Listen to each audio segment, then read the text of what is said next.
a good time. Put a smile on your face, yeah. KB Cam and Elation Radio. Even brighten your day and help you through the night.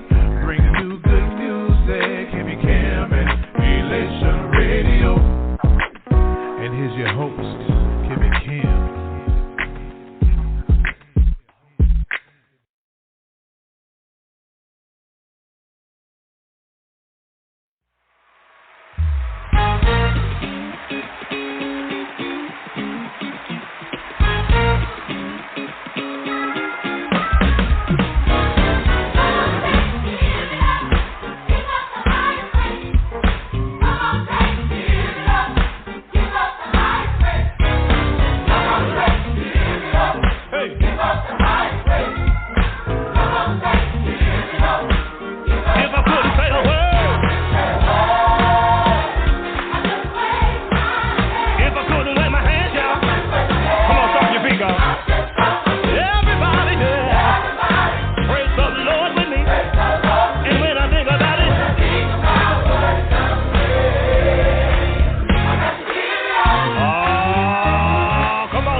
I'm really trying to sound these braids right now. That's crazy.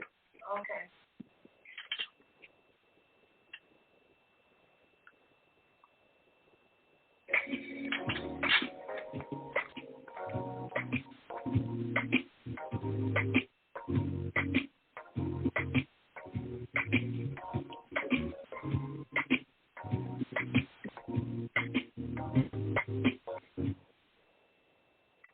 Well, here we are again on the Jadas Social Media Live podcast on social media as well as Blog Talk Relations Radio. I'm your host, Cynthia Bennett, and here on the Jadas Live podcast, we talk about issues. We talk about things that are important in dealing with abuse and neglect in our community. Our platform is used to raise awareness, provide resources, and offer hope through educating, edifying, and encouraging. I want to thank you, our viewers, as well as our listeners, for coming on and listening and providing answers and asking questions. And we ask that if this podcast in any way, shape, form, or fashion encourages you, we ask that you, your families or your friends or your associates, we are asking that you donate to this much needed cause at the Jadas organization to help survivors and children. You can do this by going to our website at jadas.org, hit the donate button. You can go to the PayPal me for the Jadas.org, or you can cash out at Jadas STL. Your donations are fully tax deductible. But before we get started, remember this is Domestic Violence Awareness Month. Our campaigns throughout the month have been going through different awareness rallies, having events. One good thing, we had a lot of proclamations this week. We had various mayors, councilwomen come out, not only from the county, but as well as the city. And so it's just been a wonderful thing to see the community come together.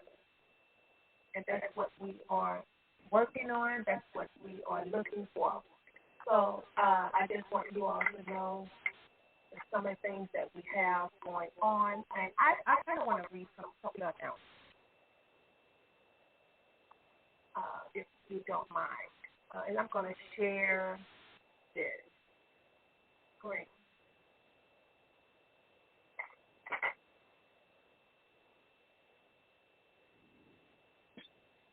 So, coming out this week, we always have Sister Strut. We always have Sister Strut. And so now we decided, because it's getting ready to get dark early, it's going to get cold, we decided to put it on Zoom. And so it's going to be on Wednesdays from 7 to 8. Why are you smiling? It's exciting. From 7 to 8. And for security reasons, you can go online to attend. You have to either call the 1-800 number or email info@jadas.org before the session starts so that you can get your link, your Zoom link. Because we are actually going to put you in a waiting room and verify you are who you say you are, because we have to make sure that this is a closed-through session where we talk about, and we want to keep the safety and the security of not only ourselves but our clients and those who wish to come in for the Sister Circle. So I want to share that with you tonight. You can also go to our webpage. It will be on our Jadas webpage after this podcast. Also, there are some food drives that's coming up. There are some food drives that's coming up, and here's the different dates. They're all around the city. It's 3 different locations. So if you need to get any food or you know anybody that may need food, go on my website or the Jadas page, Facebook page, and make sure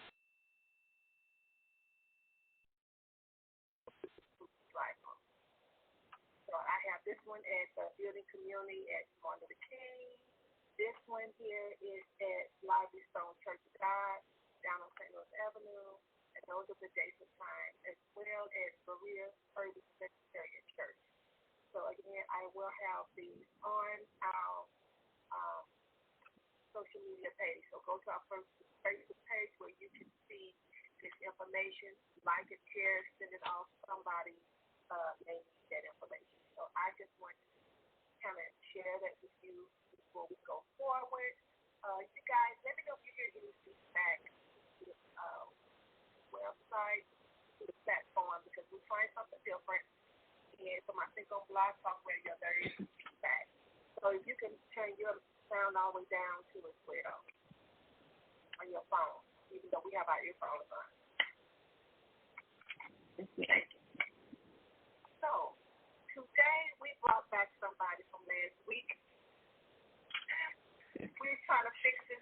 We're trying to fix this sound, but we still have some issues because someone is texting me from the Blog Talk Radio and saying the feedback. So we're going to have to figure this out. So I am not sure what we're going to do, but we're going to get it together because we're about the community and we're about getting resources out there and talking about issues. Okay, my thing is this: we always have issues. All of us have issues. All of us have problems, but we don't want our issues to have us, and we don't want our problems to have us.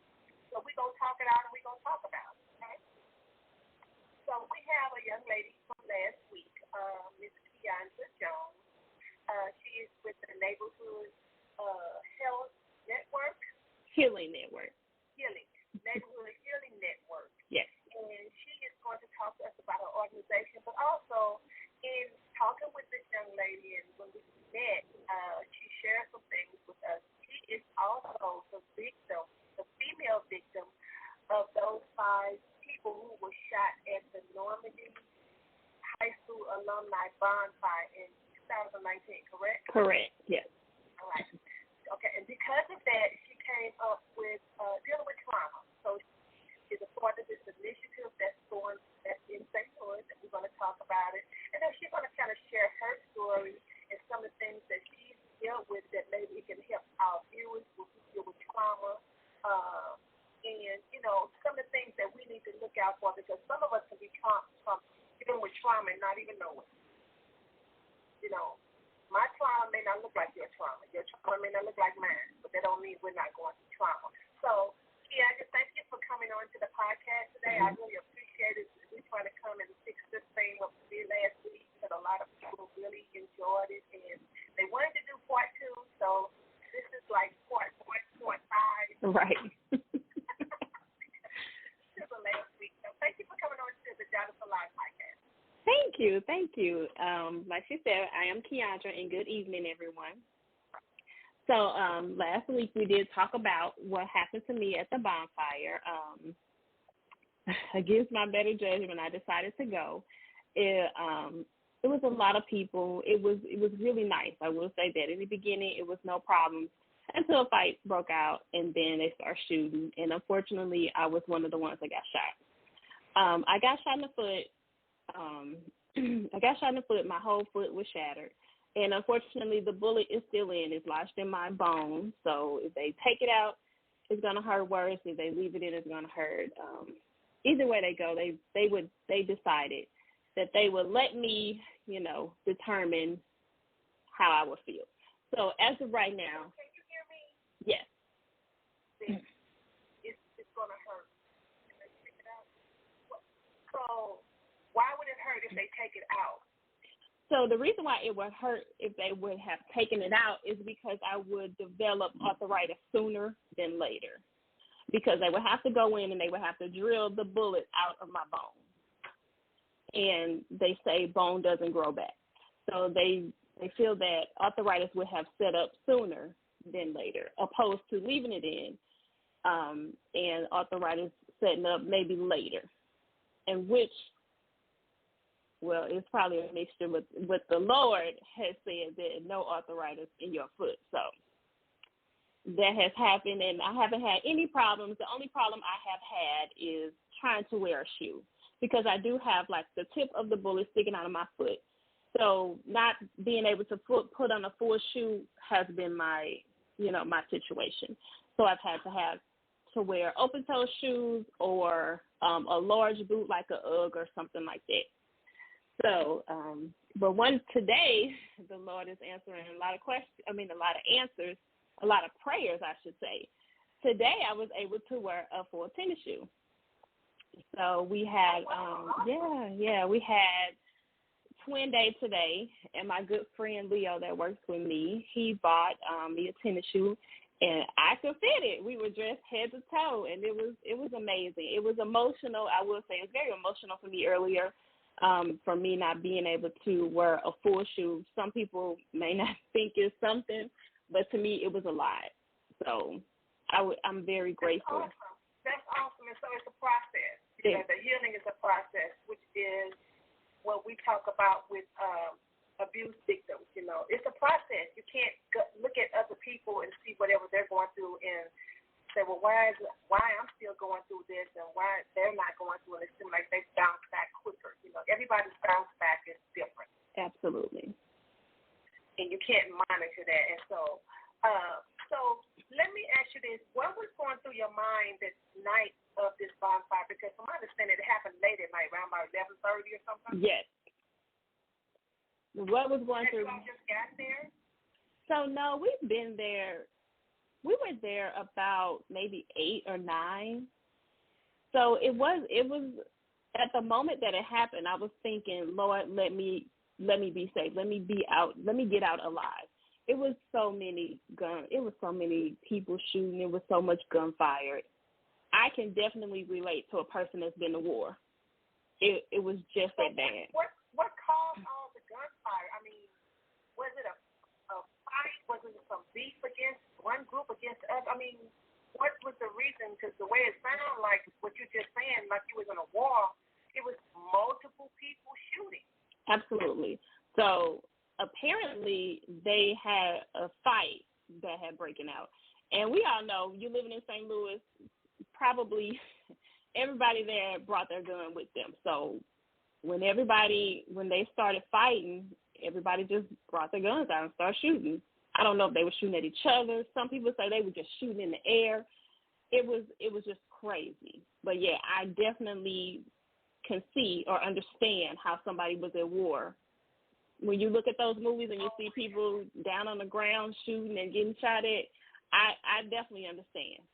Definitely. So do you think you've had, I'm not speaking that into existence, but in the past, yes. Do you think when that happened, you kind of had some kind of form of PTSD then, when you was talking about you can understand a person that's been in war and probably jumping and jittery, with bullets and stuff like that, not knowing where they're coming from, where they're going, who's shooting, why they're shooting, whether you're going to get out of it or anything. I mean, I can't even imagine the fear that was going on. So was it just you and your husband there, or you and your kids, your family? Or?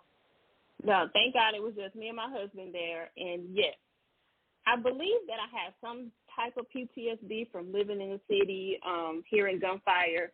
But after that, I have full-blown PTSD, absolutely. I hate to say it, but COVID was the best thing to happen to me. When people had to stay in the house and I didn't have to go anywhere, I loved it. I didn't have to be around anybody. I was still dealing with PTSD.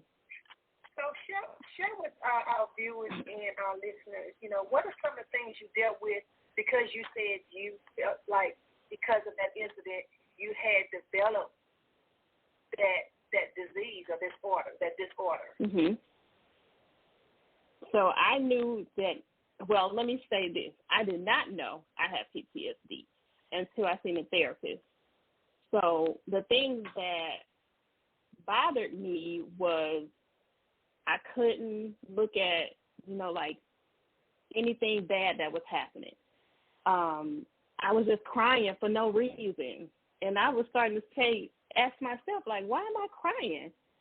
I couldn't hear about, anybody that died, anybody that got shot. I couldn't take any negative or bad news, none whatsoever. Okay. So has it gotten better? Absolutely. I've been doing a lot of prayer. God has definitely, I was thankful that he saved me. So absolutely, it has gotten a lot better. Now I'm able to be around large crowds. But I will say, working with my therapist and a lot of prayer and my family praying for me, it it's been a tremendous thing. Like, I'm able to talk about it now. At first, it's not funny, but it is. People say, "Oh, what happened to your foot?" I was like, "Oh, I broke it," or I hurt it, or I would never say, "Oh, I got shot." That was just so embarrassing. Oh, wow. So let me ask you this: you said you've gotten better, and so can you share with our viewers? I know you said with prayer and everything. So, what somebody that's going through that, dealing with that, whether they're on a spiritual level or they understand, the spiritual aspect of it or the holistic piece of it, what can you do? So, how did the Neighborhood Healing Network come about? I mean, because you're part of that, I'm pretty sure. I mean, it's something that's really dear to you because you've dealt with trauma. And again, a lot of people deal with trauma every day. And sometimes we deal with it for so long, it becomes a new normal for some people where they just learn how to cope. Absolutely. So the new initiative came from Arches. Arches created a new initiative with several other hubs. One was Father Support. What was the other one? Better Family Life, Boys and Girls Club, Mission St. Louis, and Urban League. So we all have come together as a collaborative team to assist clients somewhat, maybe in my situation, and some situations are not as fortunate as mine. So we just come together and help anybody that has been dealing with some type of trauma through gun violence, domestic violence, or carjacking or hit and runs. And hit and run means someone hit your family member, possibly hurt them or harmed them, and kept going. So what we do, we work closely with the client. We also refer them to crime victims to get some counseling services. And when I say work closely with them, it's basically kind of like a life coaching, I can say, because they call and they are requiring or needing desperately someone that understands them. So I have so many clients that say, I'm going through this. I heard your story. I understand how you feel. How can I get past this? How do I, go towards feeling better? And I also tell them that just because I was injured, my family was affected as well. My daughter, my son, I talk about my son when he was in football. He was in college in Florida playing football, and his coach was just saying, something's going on with him. What's going on? And I had to tell him, his coach, that I was shot. And his coach, Hale, he was just silent for a second. I'm pretty sure he probably was thinking, like, if that was my mother, I would react the same way. So I also encourage clients to talk to their children, get their children some help, because my children needed the help also. I'm glad you mentioned that about therapy because, in the Black community, that's almost like a taboo, now you man up or you just deal with it or whatever. And so the service that you're talking about, is this stuff free? Yes, the services are free. And you can reach me at the Fathers and Family Support Center. We are downtown at 1601 Olive Street, 16 in Olive. And the phone number there is 314-333-4170. And my extension is 120. So, yes, we get phone calls, especially when we have our classes, because I go and talk to each one of our fathers and mothers class. And when I leave, someone calls and say, hey, Ms. Jones, my family needs you. My friend, he got shot. He needs to talk to you.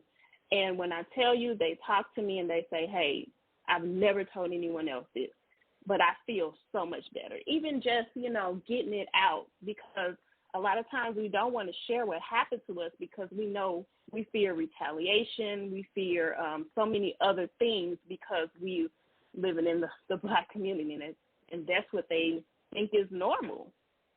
So I encourage anybody, if you're dealing with something, reach out, talk to somebody that you feel safe with. Awesome. So you did give your information, your phone number and stuff, but did you give the website that they can go to as well as your contact? Like if they go to the Fathers and Support, did you give them that information as well?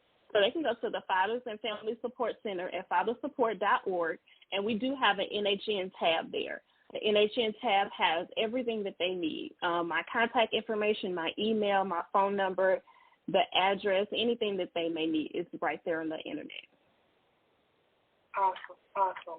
Okay, so let me ask you this. You say they should talk to their kids.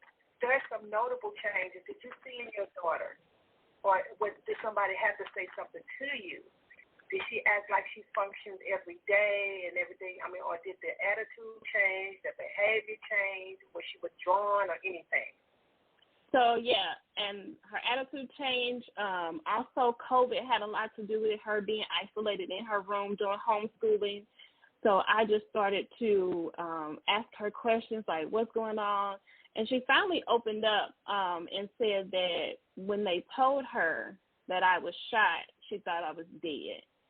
So after that, I talked to the counselors. We collaborated and tried to get her some help, did a lot of testing, and it did show that she was testing high on the scale for trauma. Okay. Is that the ACE? Yes. Okay. They did, well, not per se, but they did a lot of other tests, and trauma was definitely one of the high ones. And I couldn't, like I said, I was dealing with, trying to heal myself, and I'm just thinking that everybody is okay. So when they kept saying, something happened 2 years ago that's making her, really high on the trauma scale, and I was like, I don't know. So, well, let me finish working, and I'll call you back. So I thought about it, and I was like, oh, my God, how could I forget that? And I called her back, and I was like, I hate to say it, it's embarrassing, but 2 years ago I got shot. And she was like, oh, man. So they started, doing different things, having the counselor call her, which I will say it happened. It did great for her. She's doing so much better with prayer and, just getting back into the daily routine. She's doing a lot better. That's awesome.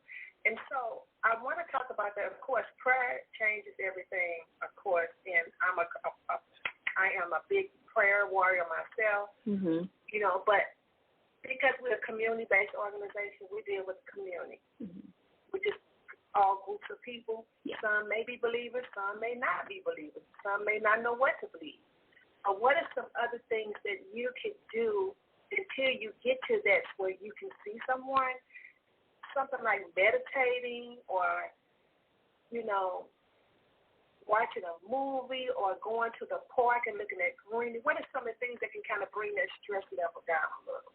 Until they get to someone that they can talk to, they can help them work through the trauma.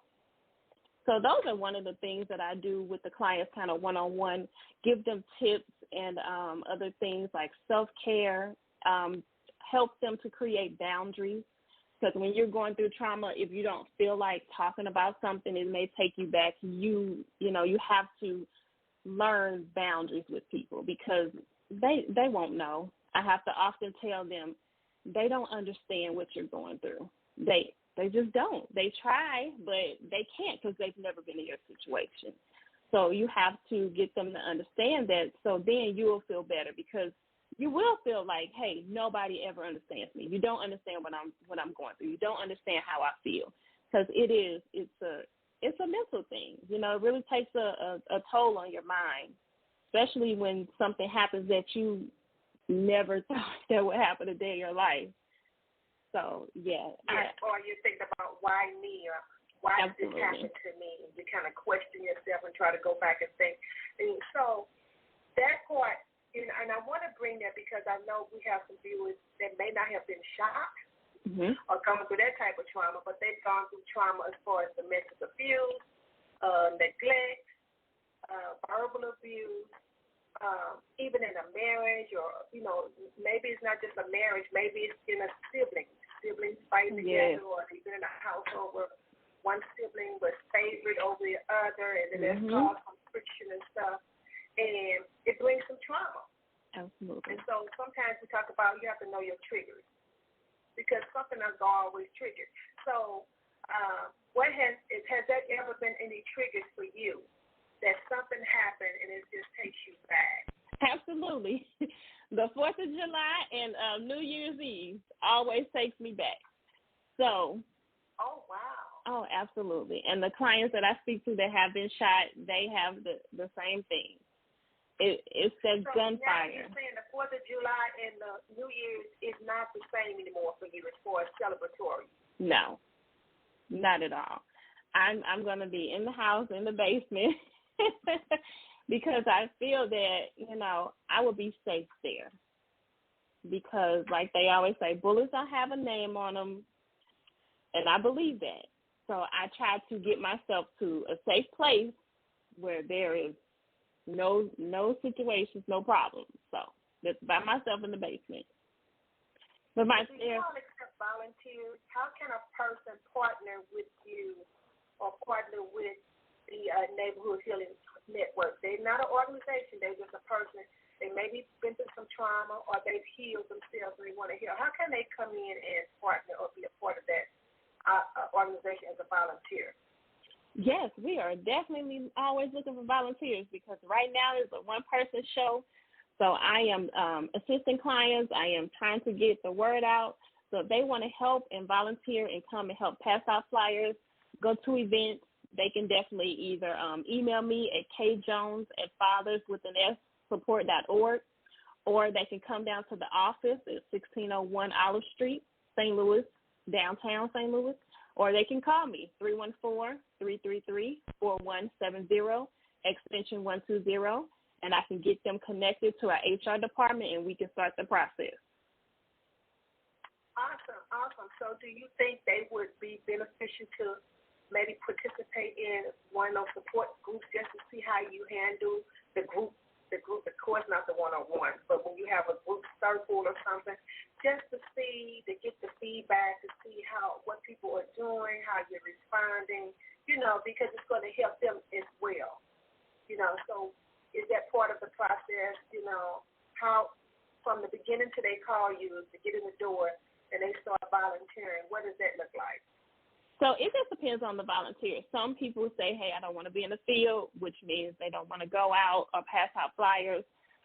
Some volunteers, because I've had one volunteer sit in on with me and a client, and it just depends whatever is basically the best for the volunteer. Some people can't handle what I do. It is a lot, so they'll say, hey, I just think that I want to pass out flyers after they done heard about the fifth person getting shot or somebody's son getting murdered. They're like, hey, Ms. Jones, I just rather pass out flyers. So it just depends on what the person can handle. Okay, I do understand, and I know it's, in the field I'm in as well, I do understand. Mm-hmm. But yes. You said something that I kind of raised the eyebrow for me. You said that sometimes the volunteers will sit in on a one-on-one session with you. Isn't it? How do you all deal with that with confidentiality? So we ask the client, is it okay? We let them know, hey, the volunteer is here to get the full experience, because we also have volunteers at the Fathers and Family Support Center, and we just let them know, hey, they're here to get the full experience. Is it okay? Are you comfortable? Or, is it safe for you to talk in front of them? And they'll let me know. But I will say this, it is definitely not the first initial meeting that I have with the client. It's normally probably like the third or fourth one where they're, or, at this point they have worked on some things, so they're more stable. So it definitely wouldn't be the first one, because I don't think anybody can do that part. So have you had one client that you walked them through the process where you have seen the growth meaning the process of healing, where when they first came in, they might have been in just shambles, and just grumbling and just emotions all over the place, but now you've seen them move towards the healing process where they are able to acknowledge, or not acknowledge it, but they're able to talk through their experience, and it not give them the same effect as it was when they first came in. Have you had one client that you went through that whole process, besides you, that went through that same process that the program is going the way you desire and the way you intended to go. Absolutely. I have so many clients that call in the beginning and they're crying and they're hurt, and the trauma could have happened like me 2, 3, 5 years ago, but it's still fresh because the wound was never closed. So, yes, I have clients that say, hey, they're not glad I got shot, but they're glad they can speak to me about being shot because they were shot. Exactly. So, yeah, we definitely work through, situations and things so they can be at a more stable mind frame. Absolutely. And they'll say, I was all over the place. This took me, all this time until I met you, and now I'm able to, actually think and process everything regular. So, yeah, absolutely. They will call and say that. And I had them do a survey, and the survey was, hey, Ms. Jones really helped me. I was really struggling. Yeah, they definitely say that.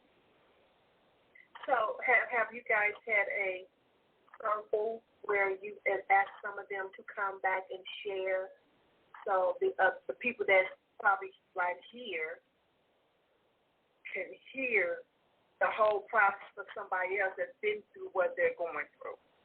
And they can say, well, hey, you know what? If they're okay, then I know there's some healing for me. I can see the end. I can see the light at the end of the tunnel. Do you have any of those people that come back and share and say, hey, I know what you're going through. I know how you feel. Of course, you're doing it, but just when you hear other people that's gone through the program and say, hey, yeah, Ms. Jones helped me with this, I was this, but now, I'm able to cope and move forward. So we are working on that, but due to COVID, we can't have a lot, we just can't gather a lot now. It's so many restrictions. And yes, in the future, I know everybody's zoomed out because we're doing this Wednesday. Yes, everybody is zoomed out. Oh my goodness, I'm zoomed out. Everybody is. But yes, no, we are currently working on that. But we do have other sessions that are going on, but of course they're Zoom. But it's more for people that have family members that died in gun violence. So it's like a grief therapy. And a lot of clients say that it's really, really good. But with healing, you have to be in a certain place to take with grief. So not everybody is at the same level. It does. It takes steps to start to heal. So. Yeah, I agree with that. But it's just good to know that there's somebody out there that can share. And not only that you can share, you can say, I've been there. I know what you're feeling. I know how, the psyche is, even in my situation, when I get up and speak and I tell them about how I was a survivor of abuse from my first marriage. And I understand the psyche that abuse victims go through. I understand the trauma and all of that stuff. I understand it, the dynamics of it, because I've lived it. Yes. And, and so it's good that, we have people out there. So let me ask you this. How long has the Neighborhood Neighborhood Healing Network been around? Neighborhood Healing Network, I'm sorry. That's okay. I wrote it down. How long have you guys been, because you said this came out of Arch. What is Archway? Arches. So Arches is also a non-for-profit organization that they have their own group sessions as well. They also hold buildings. You may know what Arches is. It's on Grand. It's in that small building right there in the corner. They have different offices in there. Grand is a long way. So part where Sweetie Pies is on the... Oh, down there by the Fox. Yes, they are directly by the Fox. Oh. Actually, I think their building is like connected to the Fox on the back. Across from that parking lot. Really? Yes. Have they been that long? I believe so, yes. Okay. So yeah, Arches has been around a while. Sessions, is there a certain number? Like some therapy sessions are free. I've sent people to other organizations who provided like 10 free therapy sessions. Is there a number, going to sessions. So, okay, this is groups you're talking about. What if somebody needs one-on-one with a certified therapist? Do you all provide that as well? Yes. So we provide that with crime victims. So what we do is we contact crime victims and say we have a client that has been going through some trauma due to gun violence, and they call them and they set up sessions, and they do an intake and they set up sessions with them. Okay, so you guys do refer and partner with other organizations as well. Absolutely, yes, ma'am. Crime victims. Awesome. So, okay, so I have another question. Okay. How can another age, because you guys say you have hubs, right? Yes. Better Family Life, Boys and Girls Club, Mission St. Barbara's and Support, and I can't think of the fifth one, Urban League. Urban League, yes.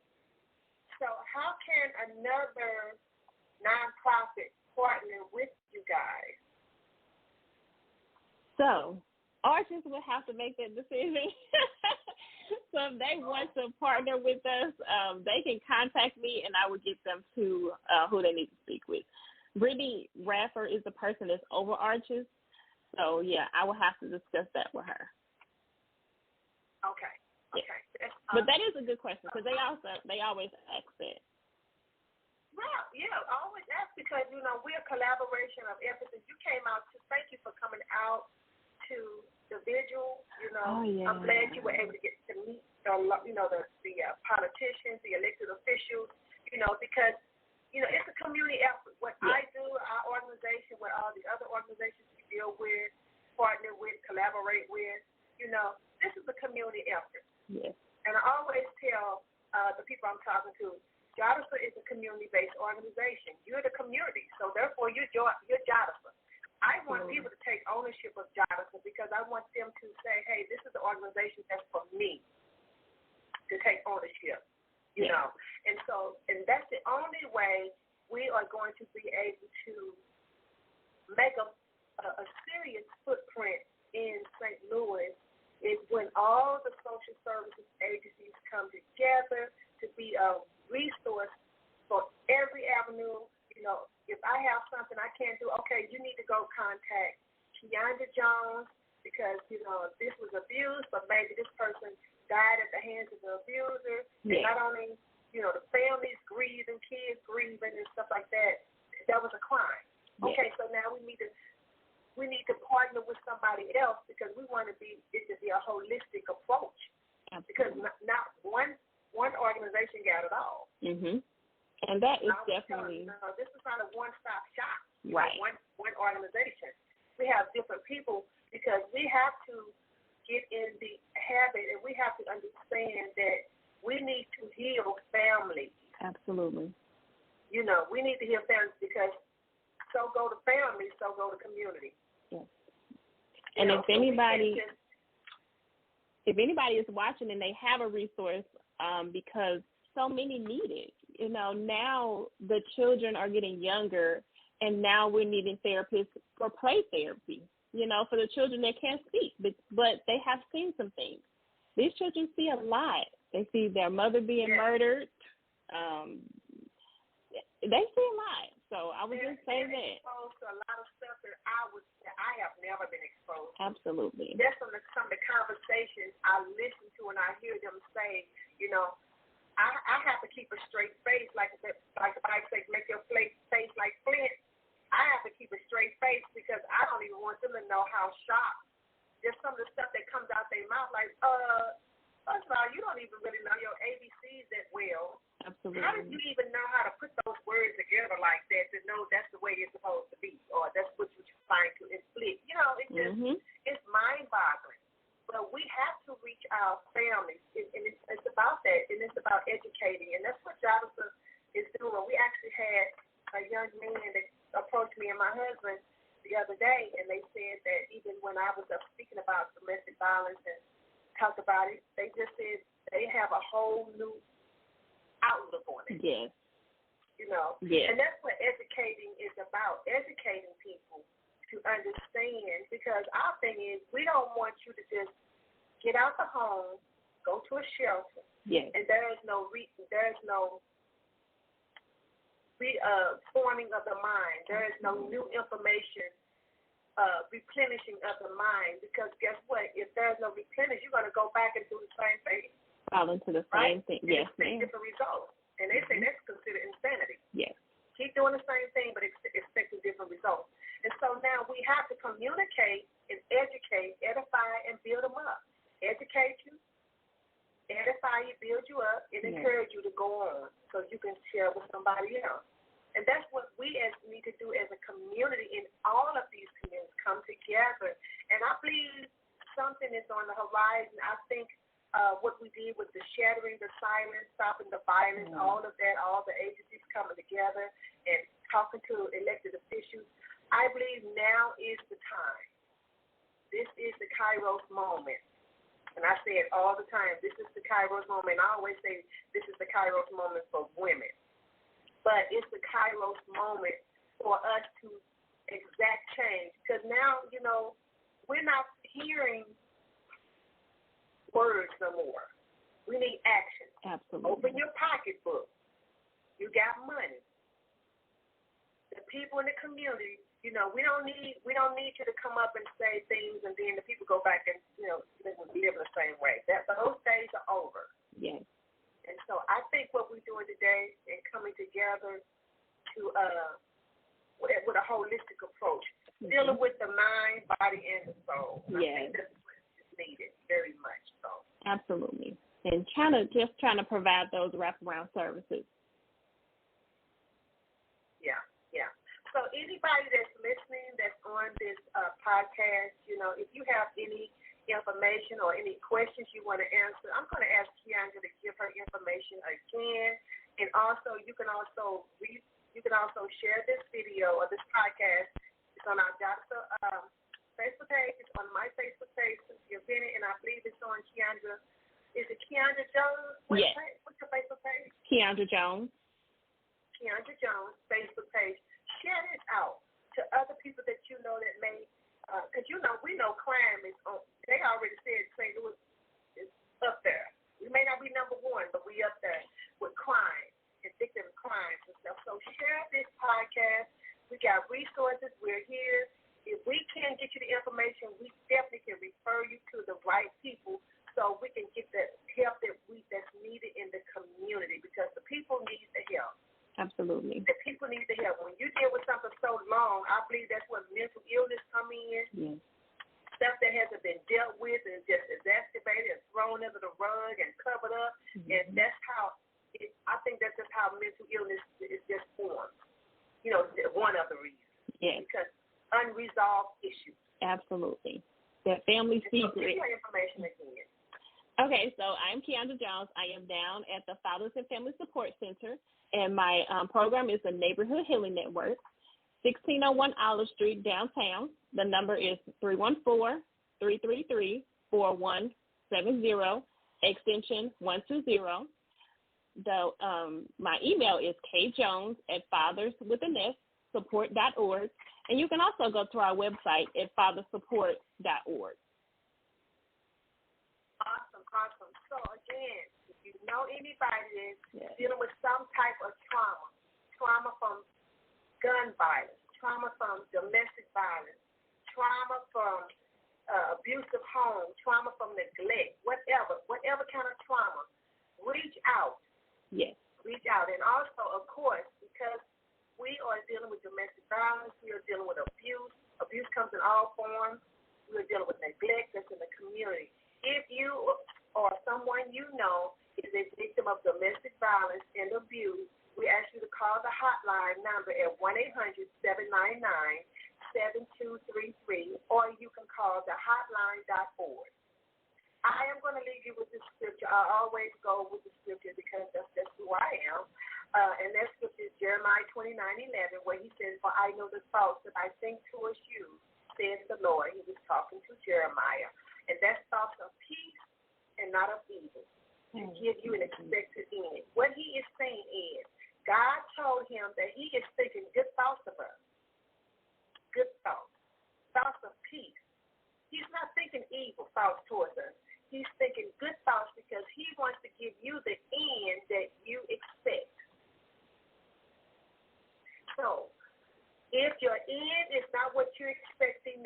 end of a season, the end of a job, the end of a relationship, the end of a dream, or whatever it is, aspiration, God says he wants to give you the end that you expect.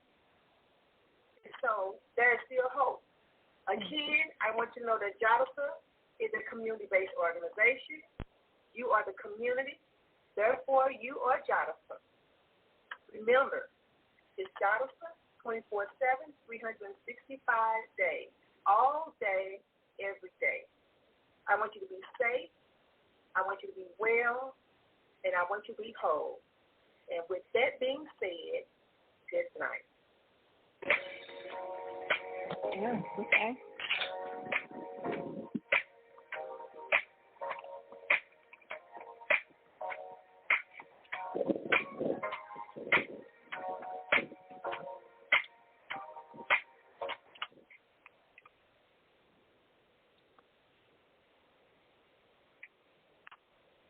No, I can't see. We still live? Okay. Okay.